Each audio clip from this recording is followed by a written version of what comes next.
Welcome to the Hope for Today podcast. Today is day 14. Today we're looking at just a powerful example of God's sovereignty, Mm-hmm.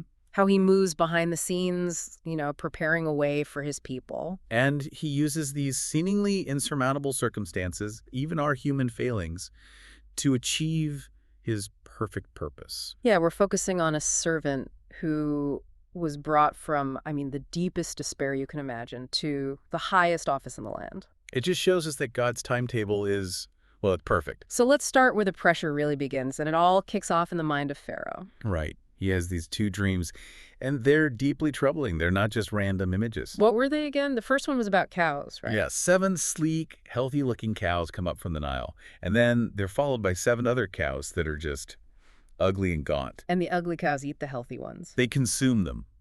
But here's the really disturbing part. After eating them, they're still just as ugly and gaunt as before. It's like the abundance didn't even touch them. Wow. And the second dream was similar. Same pattern. 7 healthy, full heads of grain, and then 7 withered, thin heads scorched by the east wind.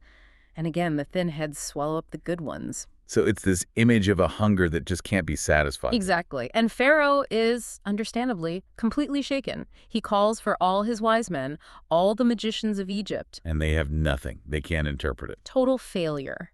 And that failure creates a vacuum. It's the moment the chief cupbearer finally remembers something. After 2 full years. After 2 years, he says to Pharaoh, "Today I remember my shortcomings." He remembers the young Hebrew man in prison who interpreted his dream perfectly. And that's Joseph's cue. He's brought out of the dungeon, cleaned up, and stands before Pharaoh. But it's his very first words that are so important. Pharaoh says, "I've heard you can interpret dreams." And Joseph's response is just. It's the foundation for everything that follows. It really is. He says, "I cannot do it." I cannot do it, but God will give Pharaoh the answer he desires. It's pure humility. He immediately points away from himself and toward God. All wisdom, all power, it comes from God alone. He makes that crystal clear from the start. And that humility is what opens the door for God's wisdom to flow through him. Absolutely. So he explains the unified message. The 2 dreams are one and the same. 7 years of incredible abundance are coming to Egypt. Followed by 7 years of a famine so severe it will consume everything. It will make the years of plenty seem like they never even happened. Just like the gaunt cows. Exactly. And Joseph stresses that the repetition, the 2 dreams, means the matter has been firmly decided by God, and God will do it soon. So this isn't just a prediction. It's an imminent reality they have to prepare for. Which brings us to the next part. The revelation moves beyond just prediction and into practical divine strategy. Right, because an interpretation is one thing, but a solution is another. And Joseph provides the blueprint. God gives them the counsel. He tells Pharaoh to look for a discerning and wise man. And to appoint commissioners over the land. Yes. And their job would be to collect and store 1/5 of the harvest during those 7 years of abundance, a 20% tax, essentially. Storing it in the cities, getting ready for what's coming. The goal was to keep the country from being completely ruined by the famine. And you have to see the reaction from Pharaoh. He doesn't just hear a good idea, he recognizes the source of the wisdom. He turns to his officials and asks, "Can we find anyone like this man, one in who is the Spirit of God?" He saw it. He recognized that this wisdom wasn't just human cleverness, it was divine.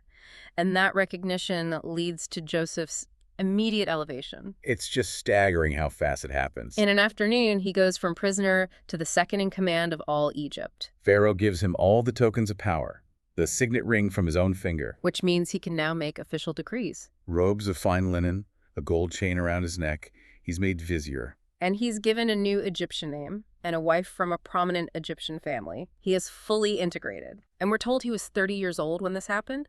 13 years of suffering, and then this. And in those years of abundance, before the famine hits, his sons are born. And the names he gives them tell us so much. They really do. His firstborn he names Manasseh. Meaning, God has made me forget all my trouble. It's that moment of healing, of closure on the past pain. But the second name is maybe even more profound. Ephraim. Ephraim, which means God has made me fruitful in the land of my suffering. Wow, that's powerful. It shows God's heart, not just to heal us from our pain, but to bring forth incredible blessing and purpose right in the very place where we suffered the most. So the 7 years of plenty happened just as God said. Joseph oversees the storing of grain. so much that they stopped keeping records. It was like the sand of the sea, an immeasurable provision. And then the abundance ends. And the famine begins. And it is severe. Crucially, it affects not just Egypt, but all the world. Which, of course, includes the land of Canaan, Right. where Jacob and his sons are living. Exactly. So Jacob hears there's grain in Egypt, and he sends 10 of his sons to go and buy some. But he keeps the youngest, Benjamin, at home. He's afraid to lose him, too.